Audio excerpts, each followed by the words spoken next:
So I'm going to open up. My first question for Ted is just how'd you get into this? And how'd you get to us? And how'd you get into this? Yeah. So thank you. First of all, thanks for having me here. It's not often that I get a round of applause for my research, certainly not by students. I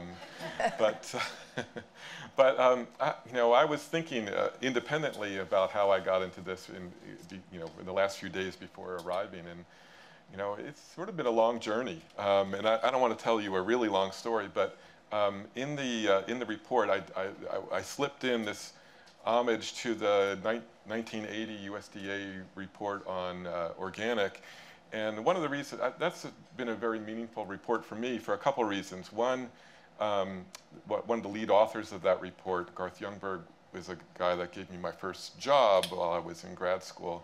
But also meaningful because there are a number of things in that report that have come to fruition, but one of the things that hadn't come was somewhat systematic, comprehensive economic impact assessment.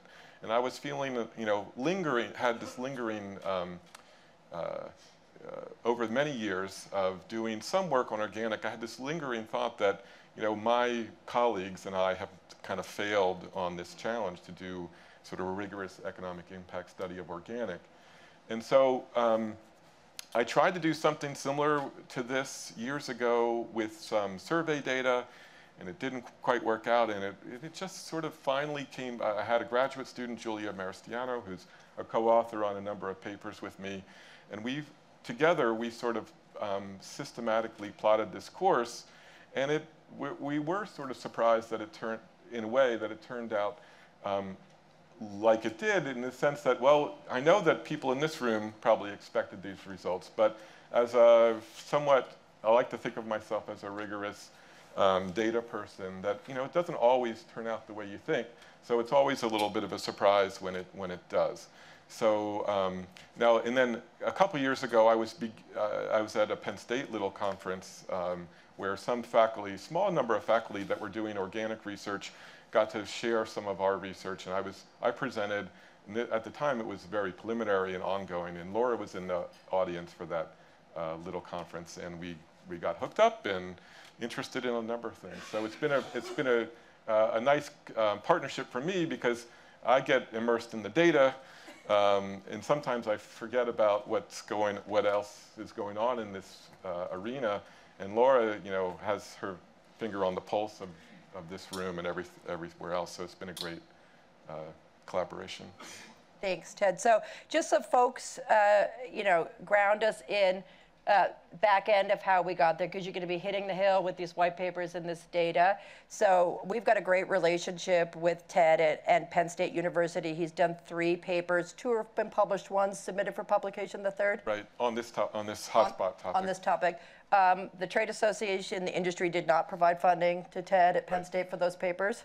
Right, and by the way, I was interested to hear the AFRI funding. I have had one organic-related project funded by AFRI over the time, but this was just independent work that was essentially sponsored by Penn State. Including the development of the white paper. We have done some work that we've supported financially that Ted's done for the Trade Association on analyzing the trade code data on imports and exports that we released last year. So just so that people understand the background of that.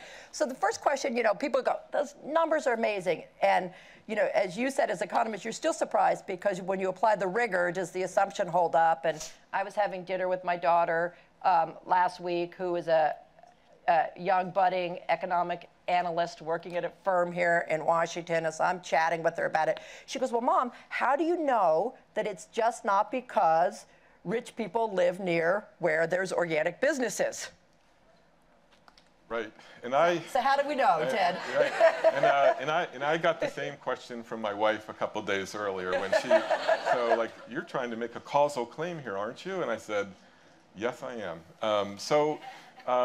Yeah, so it's a difficult. So I'll start out by saying that one of the reasons why it's taken so long for this to come out is because it is a difficult data and statistical question to analyze. To look for causality in this big picture area where there's a lot of different factors going on at once.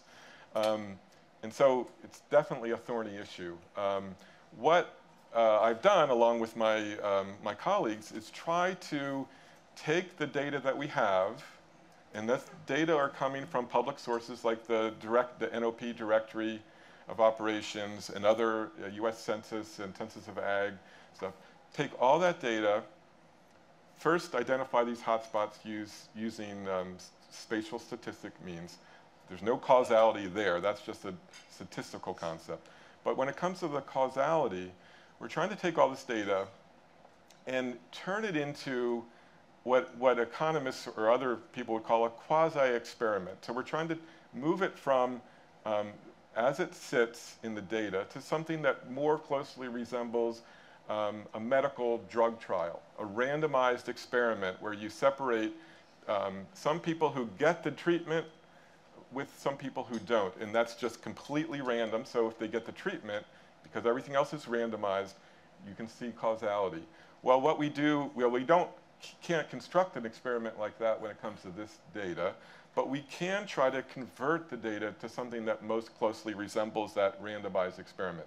So essentially, we try to take away all the non-random components out of it. And we do that by including all sorts of other factors that might influence hotspots. And so what's left is just the randomness, and we have a more even playing field to compare the hotspot counties against the non-hotspot counties, taking away everything else. So that's one big data issue that we tried to overcome in constructing this causal claim. The second big issue, and I know Laura likes this one, is what in the white paper is called reverse causality. So even after you account for some of that, there could be some of this this issue of, well, maybe richer counties attract organic operations, therefore causing hotspots. So you get the opposite causality effect that we're looking to explain. And so that is certainly a possibility. And in addition to doing the randomization thing that I mentioned earlier, we also try to control for or even prevent that reverse causality by looking at constructing the data in a different temporal way. So if you look at the dates on the hotspot maps, almost all of them are from 2009. And we're looking at economic impacts years later in 2012 or 13. And so what we've done by adding this temporal element to the data, we're trying to avoid this reverse causality where it's the economic success of a county that's causing the hotspots, rather because it's hard for something that happens in 2013 to affect something that's happening in 2009. So we've tried to prevent that as well. So am I saying that I've cured all the data issues? No, I'm not. I've tried to do everything I could think of, and it's in peer review, so I'm sure other economists are going to keep picking it apart. But the good news is that all the data are publicly available, so I certainly would encourage all my economist colleagues to replicate this data and replicate this analysis. I mean, it's not easy to do, but it's possible to do. And it would be great if we get a body of literature on this topic. That's great. And just so folks know, there's a couple little sidebars in the white paper on pages 6 and 9 that address these questions, because we know we're bringing something new to the table and making a pretty bold, audacious conclusion from this. So we have identified those issues in the white paper, and I think it's important to understand the kind of rigor that's behind it. Give us some examples of some of those sort of variables that you make sure are randomized, Ted. Like, what are the kinds of things that you might look at there? I had to refresh my memory, because that's part of the study that kind of is a building block part of the study, and I haven't looked at it for a while. So yeah, we're trying to use other county-level attributes to sort of create this even playing field for hotspot counties versus non-hotspot counties. So these include factors that are maybe roughly characterized as things reflecting human capital, like education levels, crime rates, population densities, maybe even sort of distance to an interstate from the center point of a county to an interstate. So all sorts of things that reflect the sort of either the physical capital infrastructure of a county or the human capital infrastructure of a county. Plus maybe some things that reflect agriculture itself. Some counties are by nature agricultural, so we have things like land values and average farm incomes to sort of help even out the playing field. We have things that reflect the overall politics, like the percentage of people that voted with the Green Party, for example, and we have sort of a industry diversity index that somebody else, a census department, has constructed to sort of reflect, just how diverse the industry is in the county as well. So a number of these county-level attributes are meant to sort of help take away the things that would naturally make counties different, so they're accounted for, and what's left is this, hopefully, is this randomized level playing field. So, one of the things that you immediately go to in your mind when you look at this data is, what's driving the formation of those hotspots? Because certainly we all together in this room want to do a lot more of that and support those things from happening. So your second paper looked sort of exclusively at that question. So talk to us about that. Yeah, it's actually sort of necessary as part of the overall research to look at modeling what is leading to hotspot formation. And it turned out that one of the most important factors that led for one county to have a hotspot versus another was the level of outreach efforts going on especially by certifiers. So we constructed this variable where we know because of the National Organic Programs Directory, we know the certifier of every organic program, every organic operation. And we investigated every single certifier's website to look at whether outreach was a prominent service listed on their website. And then we were able to, therefore, to construct a variable that reflects the level of intensity within a county of the certifiers who certify these operations. And that particular variable, the variable that reflects outreach by certifiers, was the strongest of the variables influencing organic hotspot formation. So another one similar was also related to certifiers, and that had to do with whether the state government was a host of the certifying organization as well. So those were two of the biggest variables that affected hotspot formation. I know there's some certifiers in the room. So first of all, shout out, good work, guys, right? Woohoo.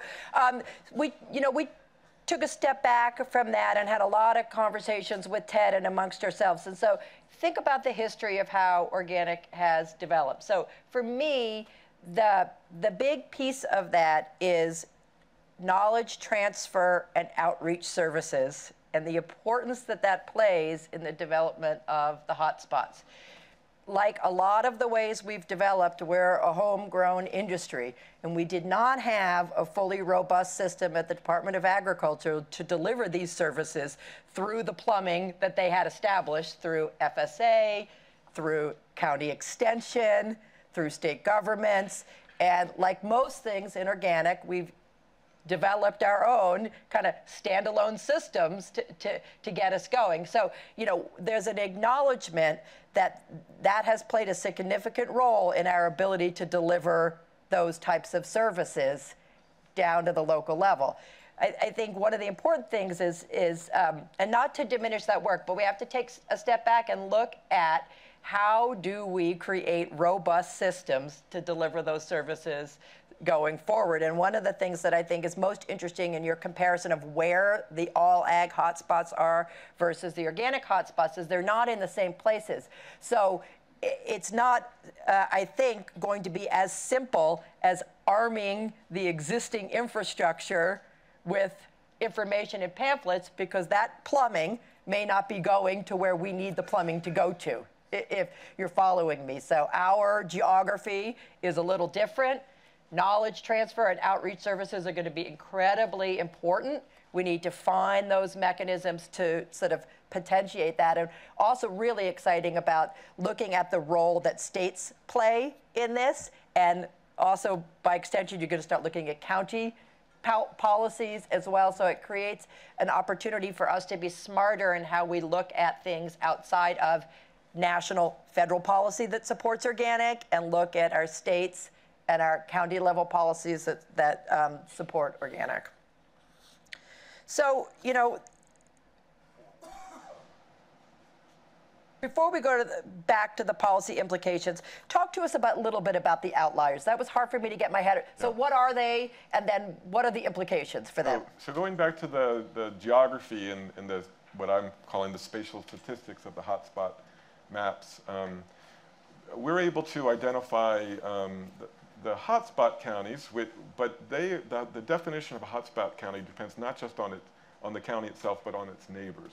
So to be in a hotspot, you have to have a statistically high level of organic operations, and you have to have neighboring counties with statistically high levels of organic operations. So that's what defines a hotspot. So you can easily imagine that it's possible to have one without the other. You could be in a county that has a statistically high level of organic operations, but your neighbors don't. So that's one type of outlier. But then there's also the second type of outlier where your neighbors have statistically high levels of organic operations, but your county does not. So those are the two types of outliers, and I know Laura thinks that those are maybe counties that are ripe for maybe a policy push. So sort of a seed and things around it. So sort of keep that in mind as you look at the map and look at the places. Just for folks in the room know, on the back of the white paper, you've got a URL. It's ota.com, hotspots. Kelly Tavares on our team. Kelly, are you in the room? Woohoo, heavy lifting, Kelly. So thank Kelly once you get on the website, but she's built a map with the geospatial data with a lookup on zip codes to identify whether or not specific counties are in hotspots or in outliers, so you can identify it down to the county level to sort of take the data files from Penn State and make it something that all of us can engage with on a map. So that's available. I mean, none of my research looks at individual county level stuff, so that's an add-on that OTA's done. So we've already begun talking about what's next with this data. I think Ted identified replicating the data, but we had some conversations coming out of the Organic Center Confluences Summit on Monday as we looked at ecosystem services and organic and understanding the value to water quality, environmental health, perhaps public health. Can you use the same model and measure ecosystem services impacts? Perhaps is maybe the best way I would answer that question. So in order to sort of, so that yes, in theory, it should easily fit this model.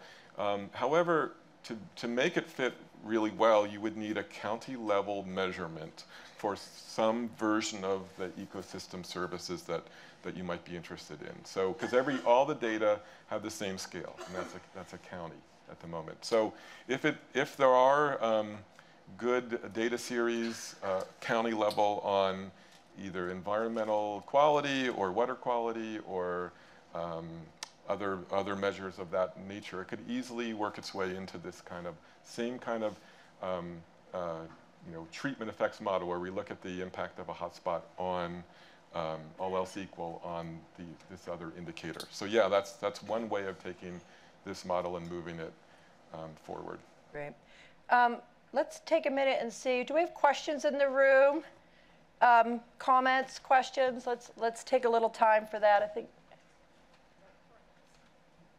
Hi, Kathleen Dellett, Iowa State University. Thanks, Ted, for your excellent work. And I'm here to tell you other people have conducted surveys similarly and back you up 100%. I don't know if you know Dave Stender, ag economist at Iowa State. Sorry, I don't. Yeah. Okay, just Google Leopold Center for Sustainable Agriculture. He did a study for them showing the exact same thing, that where there was organic in very rural counties in Iowa that don't have rich people. that organic made a difference. And I'm glad Laura pointed out Clayton County, because we do a lot of work up there, have on-farm trials with organic farmers. I think having that contact, that outreach there really has helped propel that whole area into a lot higher economic. We'll call that Kathy's hot spot going forward. But all right. But I just have one question. Was Big Sandy, Montana one of the hot spots? Because as far as I know, population, what, 500? There were no places to eat there before Bob Quinn came along. And now there's 2 outstanding restaurants, according to Nate, in that town. So just curious if you found Big Sandy in your look. You know, I have to admit that I have not looked at individual counties at all. I've tried to keep my focus on the big picture. I know we can look it up, yeah. Thanks to OTA. I actually did look up to see if my home county was a hot spot, and it's not. Although my birth county of Lancaster, Pennsylvania is, so. Excellent. All right, other, Tom. Is he here? Two questions. One, will you be presenting next week at the meeting of the International Association of Ecological Economists? No, I won't. Here in D.C.? No. This should be presented to them. Second point was, looking at what you've done in the years that you have in it, and I guess leading to your point, Laura, how do we take this and build a much stronger organic marketplace from the farm up? Where are we going to go? How will this data help us to do that? And what can we do at the county level? Yeah, I don't have great answers for that. I mean, part of that is wrapped up in the overall policy prescriptions. And I'm certainly not a policy expert when it comes to how to take these results. I mean, I think these results provide some evidence that we can use organic as a rural development tool, but specific policies about how best to make that achieve, I think that there are people in this room that might be more expert at that than me. Great. So I've been informed we've got the Secretary of Agriculture here. So just, we're going to wrap up. Tremendous thanks to Ted. Ted's going out with us, and we're going to be briefing the Organic Working Group at USDA, White House Domestic Policy Council, House Organic Caucus, Ag Committee staff. So he's putting some time in with us to answer all these good questions as we run around town over the next 2 days. So, but let's give Ted a round of applause again for his work.